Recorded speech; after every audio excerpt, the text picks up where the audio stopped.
各位他这里来平安。平安。其实我非常喜欢儿童礼拜。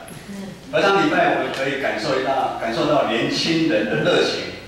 儿童礼拜也有点感觉到就是3代同堂或4代同堂。其实圣歌队这边可以往上面看一下，我们上面啊，今天青少期都很早就来了啊，真的我们要给他们很大的鼓励啊。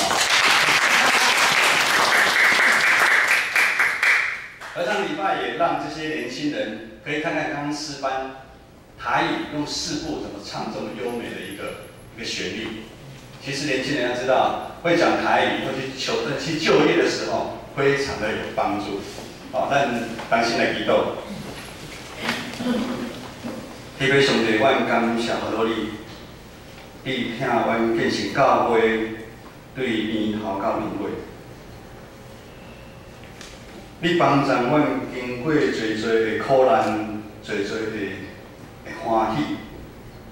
愿你开阮的心门，互阮领受对天顶来的性命的美名。当心祈祷，靠主耶稣的性命来求。阿门。历史的长河总是会一代接着一代往前在流，信仰的传承也是一样。我们从亚伯拉罕开始，可以说是我们信仰传承的一个典范。上个礼拜，知梅牧师用创世纪15章1到6节，亚伯拉罕献以撒这个上帝对亚伯拉罕最终的一个考验。我不晓得大家还记得上礼拜讲什么吗？牧师说，这是一出让历史历代许多非基督徒，甚至是基督徒都看不懂的一出戏。我去查了一下，在一个基督教跟佛教的对谈当中，圣严法师就针对这个问题提出来。他说：“怎么会有这么一个残忍的一个上帝，要人将儿子当作祭物？我们是献燔祭，所谓的燔祭就是要把祭品切成一块一块，要把它烧掉。也就是说，要把小孩切成一块一块烧掉。他无法理解。我们都知道，一出戏一定要看全貌，而且呢，要看完你才看得懂。因为上帝的应许让亚伯拉罕愿意在75岁离开舒适的、安全的家乡。”开始跟上帝同行一段漫长的一个旅程。就在25年之后，也就是亚伯拉罕100岁的时候，好不容易上帝的应许成就，得到自己的孩子以撒。但亚伯拉罕却顺服上帝的命令，将以撒献为燔祭。这是需要多大的信心跟勇气？因为经过25年的学习，亚伯拉罕他知道，他也深信。上帝是创造者，他不过是受造者，而且他知道一切的主权在上帝。上帝在这个世界上也会有预备，就是耶和华以勒。亚伯拉罕的信心经过了考验。亚伯拉罕的后代以撒，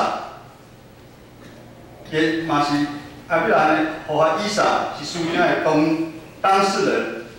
如今你渐渐长大，他的信仰受他父亲的影响。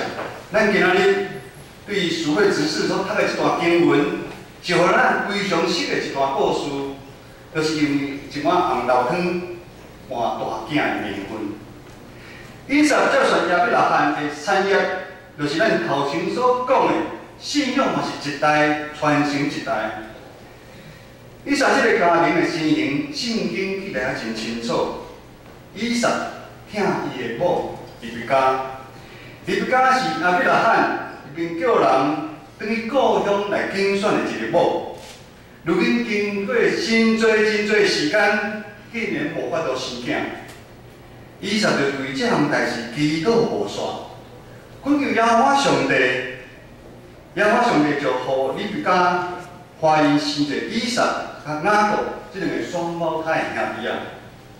对这点，咱知影，亚伯拉罕有将对上帝忠心顺服心志反映给以撒，因为以撒为了利比加的怀孕，祈祷耶和华上帝19年的时间，这是要有偌大的瓦靠甲信心，为了要生囝，祈祷19年。以撒40岁娶某，直到60岁时阵才生囝。今日的经文27节到37节，特别描写以撒这个家庭每一个人的故事。圣经安尼讲，大囝以扫个性较活泼，常常爱外口活动拍拉。小弟雅各个性廉静，常常留伫厝的。以撒特别疼大囝以扫，因为常常通食到以扫拍拉料理汤的食面。入家这特别疼细汉囝雅各，因为雅各常常伫厝去陪妈妈，较听妈妈的话。传道讲到这，大家应该心内有出现一幅图画，感觉以撒这个家庭的情形，互咱真熟悉。伫咱华人社会即款的家庭，算来嘛有真多。爸母疼，咱就以爸母疼细囝，公妈孙，那其他呢？查某孙、外孙，像我是第2个孙，无人听。爸母疼细囝，公妈疼外孙。但是爸母要做到共款公平，有伊真大的困难啊。有时毋是爸母无愿意啊，有真侪因素阻碍爸母来疼囝。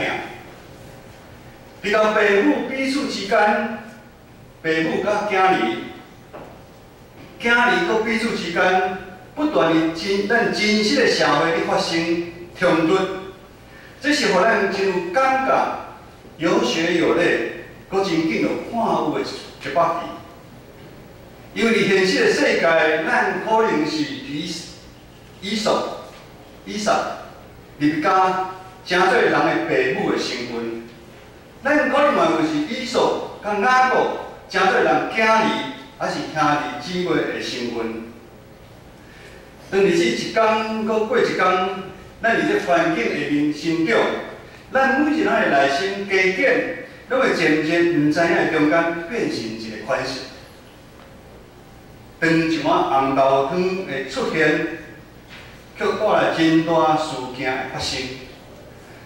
红豆汤成为导火线的一个媒介，将人藏在内心里面非常久的一个秘密、担心、欲望以及软弱，一一彰显出来。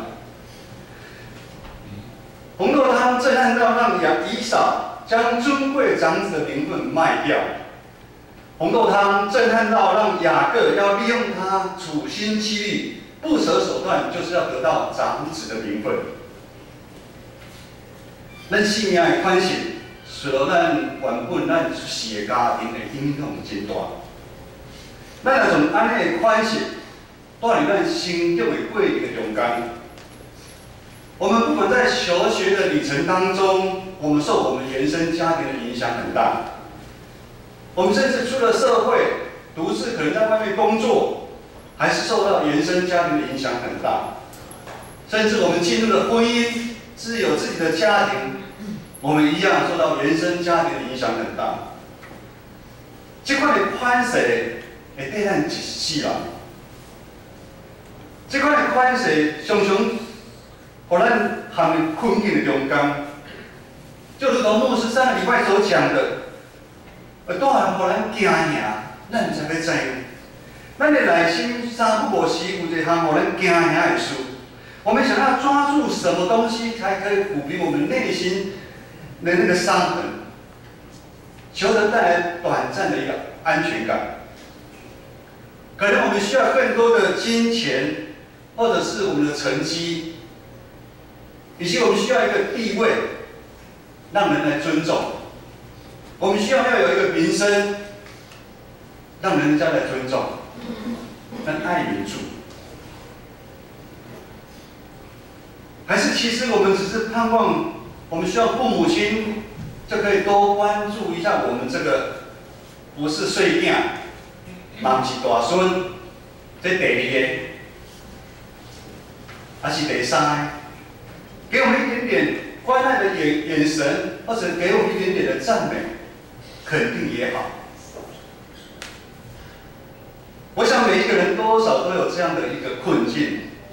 因为我刚刚看到大家很多人在笑，可能你不是大孙，你也不是大囝，你就在笑，内心可能曾经有这样的不平安以及惊讶。传道本身在生命的旅程当中，也曾经陷入这样的困境，陪伴我好长好长的一段时间，真的是很辛苦又很累。我简单的说，传道的父亲他是独子，传道有5个兄弟姐妹，我在家中不小心会刚好排行老2，忘记大囝，他们是大孙，是大囝啊。大孙大囝过来，细汉孙哦。从小大哥的学业以及在任何的表现都比我好，是父亲手中的宝贝，也是他未来盼望跟寄托。我知道父母亲很爱我们5个兄弟姐妹，在那个年代要拉拔我们，其实非常不容易。但是总让我感觉到，深深心里面感觉到，父亲真的是一个重男轻女，而且也特别重视大哥。我不知道怎么会这样子，这可能看他年轻的时候，爷爷就过世，或者是受到传统的影响。这样的关系起初我并不以为意，但是久而久之，内心的我竟然想朝着父亲对大哥所期望的目标去努力。无形当中，我想用好的成绩，出社会，真是用好的工作表现，来争取父亲对我的看见。但不管我如何的表现，总是无法和大哥的一举一动相抗衡。因为父亲好像情人眼中出西施一样，就像我现在眼睛只看得到文和哥，看不到旁边的红龙。他虽然离红龙离文和那么近，但是文和哥应该这么讲，文和哥眼中只有看得到郑美雪，情人眼中出西施。得到父亲对我的更多的称赞跟肯定，我的内心不断充满着矛盾跟挣扎。但是毕竟我就是我，大哥就是大哥，我们都有属于自己独特的一个部分。但就在这样经年累月的之下，失落的恐惧不断就在不知不觉的当中深入我的生命当中，并形塑我的性格。我的老2情节就不断，在每一次有红豆汤出现的时候，我就发作。而这样的状况最糟糕的是，除了影响我的工作之外，也在不知不觉影响了我之后成家立业的家庭。起初传道是有2个孩子，实在是后来上帝的恩典在10几年前在赏赐给我们。我的大女儿叫做子怡就今天弹钢琴这个。子怡在国中的时候，有一次非常气愤的向我抗议。抗议什么呢？抗议我重视弟弟子群胜过于他。当子怡在向我呐喊的时候，我真的吓了一跳。因为我不知道子怡这样的一个感受情形到底有多久，而且我竟然没有感受到我爱弟弟。事后问子群说没有你也没有对我多好，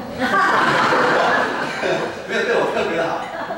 可是子怡在国中的时候，他就有强烈的这样的感受。我心里在想，不会吧？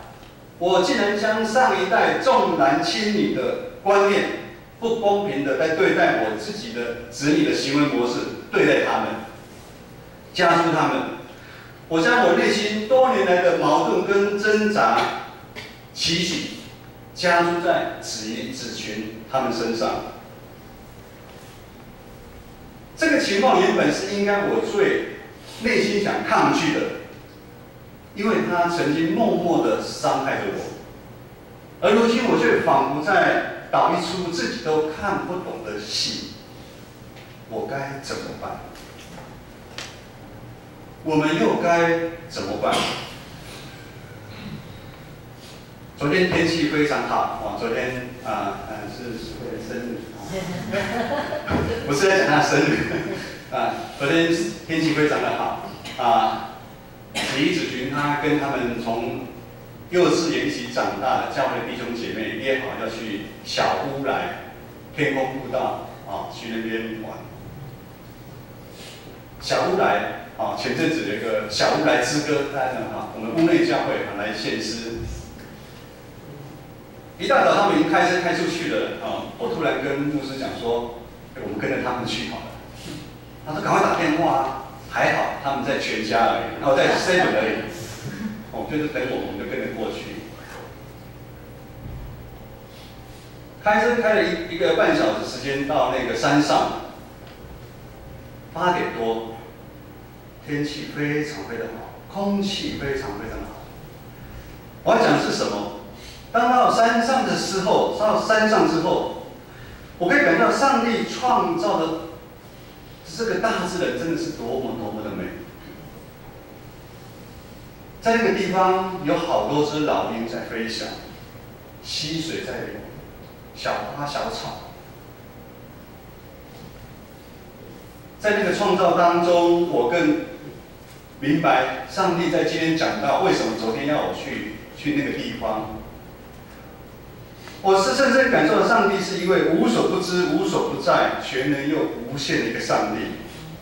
上帝真的是爱我们人类，让我们享受在他所创造的一切之中，让我们享受花草，呼吸新鲜空气。他限制他自己的一切，他创造了一切。但是因为我们人的犯罪，咱的心早就已经失落去了。你甲咱常常关心甲看到的只有咱家己，就好像想惊今仔日所读的经文29节到32节，咱做伙来讨论。来，咱看周报后边面，我们读一下今天的经文29节到32节，来请。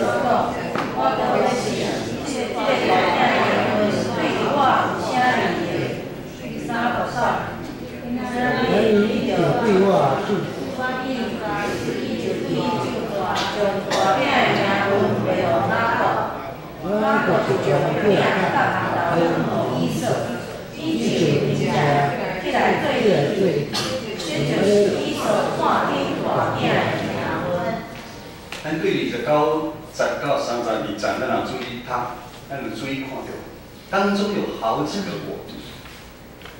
我真野先，互我食，我拢要死啊！我有什么理？我们常常大部分的时间就像以扫一样，想到的都是我自己的欠缺，看到的是我的需要。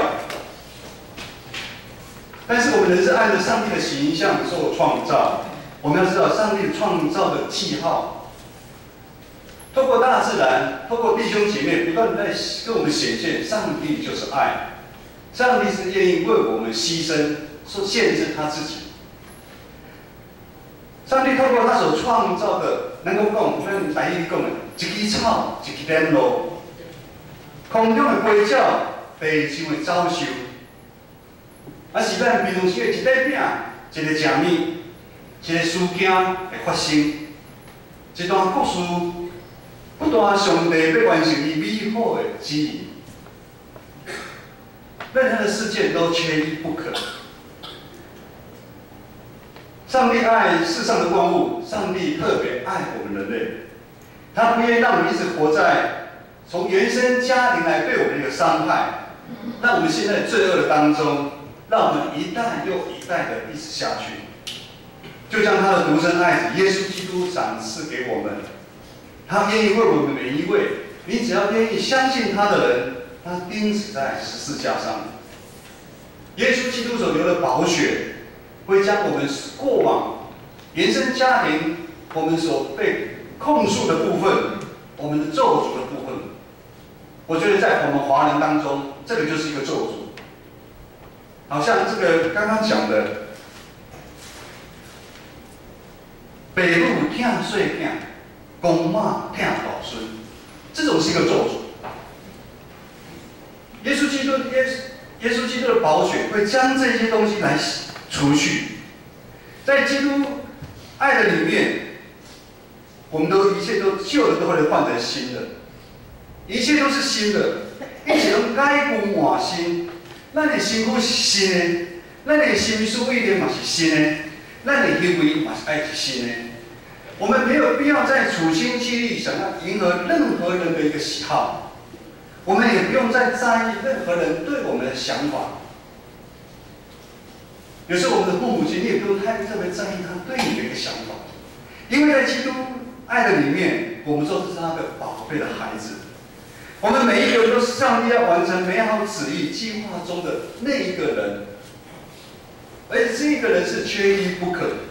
咱唔通看见咱家己，咱每一人早就得到上帝的祝福，得到上帝大囝名分的一个人。忘掉圣经的人物以撒、以扫、雅各，甚至阿伯拉罕，拢是有缺点的。以上这个家庭目前所拄到的困境，咱有无？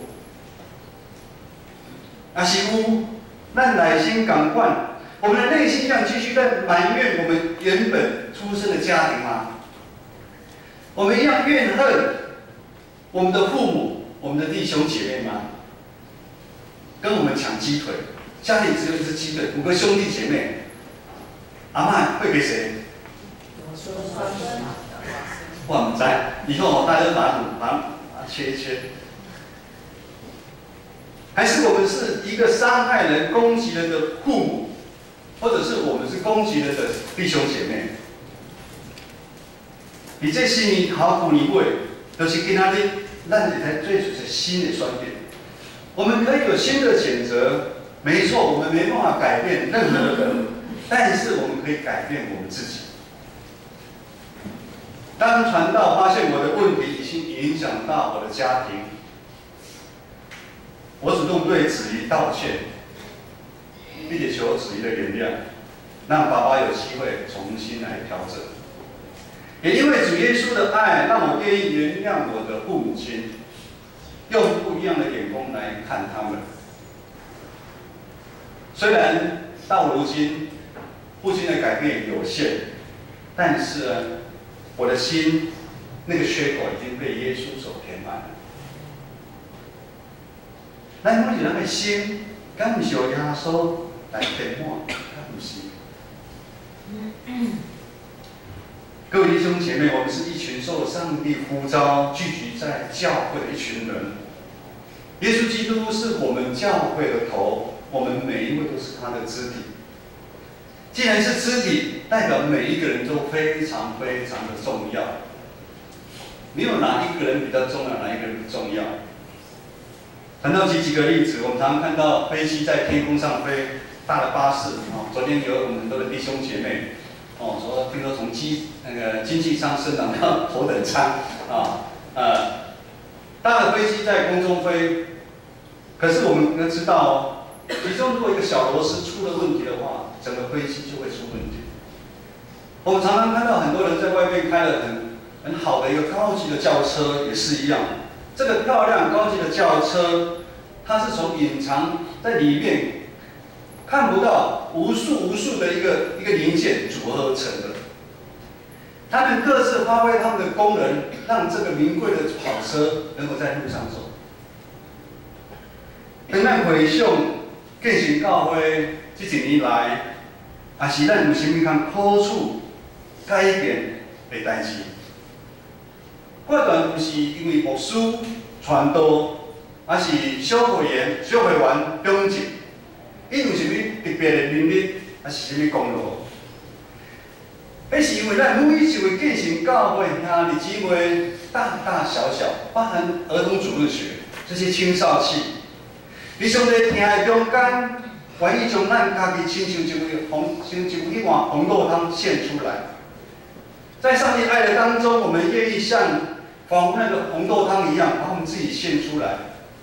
我们奉献我们的金钱、时间、才能、恩赐，参与教会许许多多的服事。